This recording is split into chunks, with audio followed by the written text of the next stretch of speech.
अस्सलाम वालेकुम guys, welcome to channel top of reaction. मैं हूं मोहम्मद उस्मान। मैं हूं मोहम्मद आमिर। आज हम आपके सामने दोबारा से हाजिर हुए हैं एक और हमेशा की तरह न्यू वीडियो लेके। और वो वीडियो थोड़ी सी डिफरेंट है।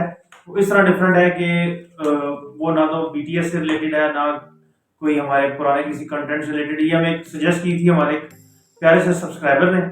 तो उन्होंने जो वीडियो हमें सजेस्ट की थी वो है इंडिया के फ्यूचर से रिलेटेड, कि 2030 के अंदर इंडिया कितना ज़्यादा इमर्ज हो चुका होगा, और मतलब 2030 के अंदर अंदर इंडिया में क्या क्या चेंजिंग आई होंगी।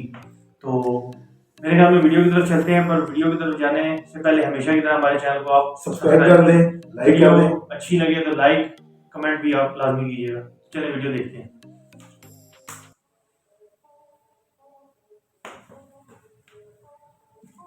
दोस्तों, हम आपको बता दें आज दुनिया भर में बहुत से देश तरक्की कर रहे हैं और दुनिया भर में काफी नाम और शोहरत भी कमा रहे हैं। इन देशों ने ऐसे ऐसे कमाल के आविष्कार किए हैं जिसे देखकर कोई भी नहीं कह सकता कि ये आविष्कार इंसान के द्वारा किए गए हैं। आज के समय में टेक्नोलॉजी इतनी आगे बढ़ गई है कि हमारे काम पलक झपकते ही पूरे हो जाते हैं, और यही सब करने का जज्बा हमारे देश हिंदुस्तान में भी है। हमारे देश ने भी दोस्तों बहुत तरक्की कर ली है और बहुत ज्यादा तरक्की अभी बाकी भी है। आपको हम बता दें, हमारा इंडिया इस वक्त एक गोल्डन एज पर है। अब आप सोच रहे होंगे ये गोल्डन एज क्या है। दोस्तों, हम आपको बता दें कि इस वक्त इंडिया की आधी से ज्यादा पॉपुलेशन यंग है और काम कर रही है, और जो बाकी बचे हुए लोग हैं या तो वो वर्किंग एज के नहीं है या फिर बुजुर्ग है। लेकिन इंडिया के पास एक बहुत ही अच्छी अपॉर्चुनिटी है, यंग पॉपुलेशन। जी हाँ, ऐसा कहा जाता है कि जिस देश में काम करने वाले लोगों की संख्या ज्यादा होती है उस देश में तरक्की और विकास भी बहुत जल्दी होता है। जैसे कि आप जापान को ही ले लीजिए। सन 1964 में जापान की वर्किंग पॉपुलेशन बहुत ज्यादा थी और ये करीब सन 2004 तक रही, और इसी बीच जापान ने सबसे ज्यादा तरक्की भी की। लेकिन धीरे धीरे इस कंट्री के यूथ वर्किंग पॉपुलेशन से हटकर बुढ़ापे की ओर आ गए, और तब से ही जापान की जो विकास दर थी वो कम होती गई। इसलिए दोस्तों, आज से करीब 10 साल बाद यानी कि सन 2030 में इंडिया के यूथ की पॉपुलेशन सबसे ज्यादा ऊपर होगी और हमारा देश तरक्की कर रहा होगा। आइए जानते हैं क्या खास होने वाला आने वाले टाइम में हमारे भारत में। Number 1, bullet train. सन 2030 तक हमारे देश भारत में बुलेट ट्रेन चलना शुरू हो जाएगी, जिससे हमें कहीं दूर जाने के लिए घंटों इंतजार नहीं करना पड़ेगा। इन बुलेट ट्रेन से दोस्तों कुछ ही देरी में कहीं भी जा सकेंगे हम, और कितनी भी दूरी का सफर हम तय कर सकेंगे। ये बहुत ही आसान होगा। ऐसे कहा जा रहा है कि आने वाले समय में इंडिया के बहुत बड़े नेटवर्क में बुलेट ट्रेन ही नजर आएंगी।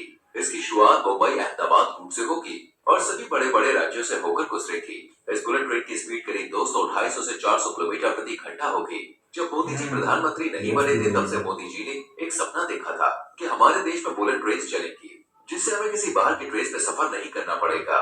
इसी सपने को लेकर दोस्तों आज इस प्रोजेक्ट पर बहुत ही तेजी से काम किया जा रहा है, और अगर कोई प्राकृतिक आपदा नहीं आए तो मैं सच कह रहा हूँ 2030 में भारत में बुलेट ट्रेन चलती हुई दिखाई देगी। Number 2, pod taxi. आज के भारत में दोस्तों कहीं पर भी सफर करना देखिए बहुत मुश्किल है। बड़ी यूनिक किस्म की टैक्सी है। ट्रैफिक रहता है कि अगर 2 घंटे का रास्ता है तो वो ट्रैफिक की वजह से 4-5 घंटों में आराम से बदल जाता है, जिससे लोगों को बहुत ज्यादा परेशानी का सामना करना पड़ता है। इसलिए भारत सरकार ने ट्रैफिक की समस्या को देखते हुए इसके लिए एक उपाय खोजा है, और वो उपाय है पॉड टैक्सी। जी हाँ दोस्तों, सरकार ने कुछ समय पहले इसका अलग ही ट्रैक है और शुरू करने का आदेश दिया।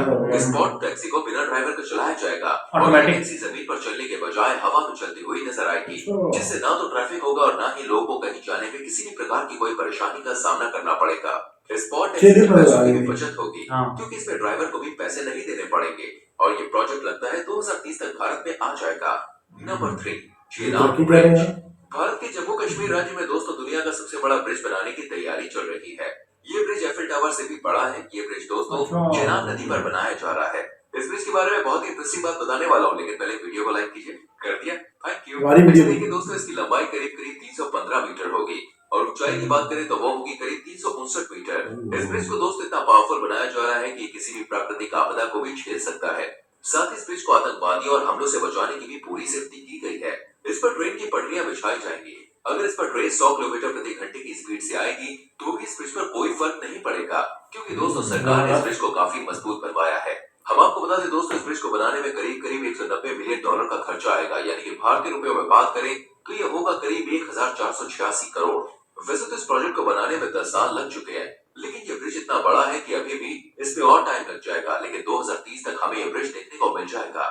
Number 4, Delhi Mumbai expressway. आपको बता दें कि इस दिल्ली मुंबई एक्सप्रेसवे प्रोजेक्ट का काम अभी चल रहा है, और इस प्रोजेक्ट के पूरा होने से हमारा भारत एक अलग ही दिशा में चला जाएगा। यह हाईवे हमारे भारत में खूब जाना जाएगा, क्योंकि सरकार ने इस हाईवे को बनाने के लिए दोस्तों कुछ अलग ही सोच रखा है।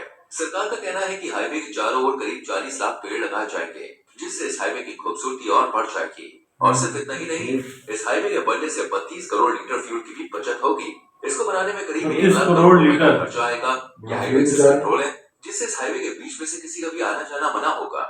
इन पेड़ों को लगाने से दोस्तों एक तो लोगों को अच्छी मात्रा में ऑक्सीजन मिलेगा और साथ ही फ्यूल के कम खर्च से कार्बन डाइऑक्साइड गैस भी कम होगी। इस आलीशान हाईवे की मदद से दिल्ली से मुंबई का सफर सिर्फ 12 से 13 घंटों में पूरा हो जाएगा। अभी की बात करें तो इसका डिस्टेंस 1510 किलोमीटर है, लेकिन इस हाईवे के बनने के बाद ये डिस्टेंस सिर्फ 1380 किलोमीटर का हो जाएगा। यह हाईवे इंडिया का सबसे बड़ा हाईवे है और सरकार का कहना है कि यह हाईवे पूरी तरह से 2030 तक बनकर तैयार हो जाएगा। Number 5, digital ecosystem. आज के समय में दोस्तों भारत में 60 करोड़ लोग इंटरनेट से जुड़े हुए हैं और 2025 तक ये पॉपुलेशन करीब 90 करोड़ को पार कर जाएगी। और ये पॉपुलेशन सिर्फ यही नहीं रुकेगी, बल्कि 2030 में 120 करोड़ के आंकड़े को भी पार कर जाएगी। ये इतनी ज्यादा इंटरनेट यूजर्स की पॉपुलेशन है जितनी यूरोप देश की आबादी नहीं है। इतनी भारी संख्या में जब इंटरनेट से लोग जुड़ेंगे तो हमारी डिजिटल इकोनॉमी भी बहुत ही ज्यादा ग्रो करेगी, जिससे हमारे देश में छोटे से छोटे इलाके में भी बच्चे अपनी अच्छी एजुकेशन ले पाएंगे। और आने वाले लोगों का दिमाग दोस्तों इतना तेज होगा कि हम किसी भी बाहर देश से कोई चीज मंगाने या किसी देश से मदद लेने की जरूरत नहीं पड़ेगी, क्योंकि इंटरनेट के थ्रू बहुत से लोग एडवांस हो जाएंगे और नई नई तकनीक का इस्तेमाल करेंगे। इस इंटरनेट के जरिए बहुत से लोग अपने अपने रोजगार बेहतर कर सकेंगे। साथ ही ई कॉमर्स, बैंकिंग, ये सेक्टर्स बहुत ही ज्यादा तरक्की करेंगे, क्योंकि दोस्तों आने वाले समय में हर चीज ऑनलाइन हो जाएगी। इन सारी चीजों से हमारा पूरा इकोसिस्टम ग्रो करेगा। ये सब हमें देखने को मिलेगा सिर्फ 2030 तक। नंबर 6, गरीबी को दूर करने के तरीके। आपको पता है 2030 तक सरकार का उद्देश्य है कि भारत में कोई भी गरीब नहीं रहेगा। हिंदुस्तान की आबादी में 80% लोग अमीर होंगे और अपने अपने बिजनेस चला रहे होंगे, जिससे ये लोग देश को एक हाई लेवल पर लाने में काफी मदद करेंगे। वहीं दूसरी ओर उस टाइम में जितने भी गरीब लोग बचेंगे उन्हें पॉलिसीज या फंड देकर गरीबी रेखा से बाहर निकाला जाएगा। इस प्रकार भारत में 2030 तक बहुत ही कम लोग गरीब रहेंगे। आने वाला समय दोस्तों बहुत ही अलग होगा, क्योंकि उस समय सड़कों पर साधारण कार्स नहीं बल्कि इलेक्ट्रॉनिक कार्स देखने को मिलेंगी।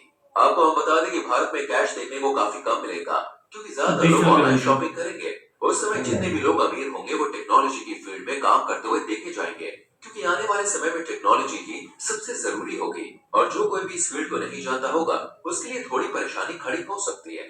Number 7, smart cities. इन स्मार्ट सिटीज के बारे में जानने से पहले अगर आपने अभी तक हमारी वीडियो को लाइक नहीं किया है तो जल्दी से वीडियो को लाइक करते हैं। तो चलिए फिर देखते हैं 2030 में कौन कौन सी सिटीज देखने को मिलेंगी और ये कैसी होंगी। टेक्नोलॉजी के मुताबिक आगे आने वाले समय में भारत में ऐसी सिटीज देखने को मिलेंगी जो चीन या दुबई के बड़े से बड़े मशहूर शहरों को भी पीछे छोड़ देंगी। और टेक्नोलॉजी की तो क्या ही बात करें, क्योंकि दोस्तों इस सिटी में हाई टेक्नोलॉजी देखने को मिलेगी जो भारत की अर्थव्यवस्था को पूरी तरह से ऊपर ले जाएगी। इस प्रकार भारत में भी बहुत से लोग सिर्फ और सिर्फ इन खूबसूरत और महंगी सिटीज को देखने आएंगे। वैसे तो भारत में इंटरनेट यूजर्स की संख्या भी बहुत कम होगी और सोशल मीडिया पर भी ज्यादातर इंडियन ही देखने को मिलेंगे और हर जगह दिखेंगे तो सिर्फ भारतीय और उनकी गजब की technology. Number 8, super Spyra. Super Spyra building दोस्तों नॉर्थ इंडिया की सबसे बड़ी बिल्डिंग और पूरे इंडिया की सबसे बड़ी दूसरी बिल्डिंग होगी। इस बिल्डिंग में करीब 80 फ्लोर्स होंगे और ये 300 फीट ऊंचा स्काई स्क्रैपर होगा। इस बिल्डिंग को बनाने की तैयारी नोएडा उत्तर प्रदेश में चलाई जा रही है। सिर्फ यही एक ऐसी बिल्डिंग नहीं है, बल्कि दोस्तों ऐसे और भी प्रोजेक्ट शामिल हैं जो हमें 2030 तक देखने को मिलेंगे, जैसे स्मार्ट सिटी मिशन, नव्या अयोध्या, डायमंड रिज। वीडियो तो बड़ी जबरदस्त थी और बिल्कुल सही बातें बताई हुई हैं इस वीडियो में कि मतलब आपकी जब आपकी यंग जनरेशन ज्यादा होगी आपकी कंट्री के अंदर तो वही जो कंट्री है वो ज्यादा तरक्की करता है। और दूसरी बात ये भी कि इंडिया जो है अब तो वैसे भी चाइना को भी क्रॉस कर गया पॉपुलेशन में और सबसे जो ज्यादा पॉपुलेशन है अब है भी इंडिया की, चाइना को बीट करके आगे चला गया। और बहुत अच्छे आइडियाज अगर ये इम्प्लीमेंट हो जाते हैं और 2030 बात कर रहा हूँ ये 30 में कहने कंप्लीट होगा हर चीज, जो ब्रिज है जो भी है 2030 में कहना कंप्लीट करेंगे, कंप्लीट तब तक 2030 तक कंप्लीट करेंगे।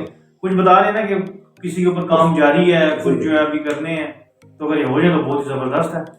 तो कैसी लगी आपको वीडियो? तो बहुत अच्छी थी, आपको नजर भी आ रहा है तो आप हमें बताइएगा कि आपको कैसी वीडियो लगी। तो इंशाल्लाह आपसे नेक्स्ट वीडियो में मुलाकात करते हैं, तब तक के लिए हमें इजाजत दें। अल्लाह।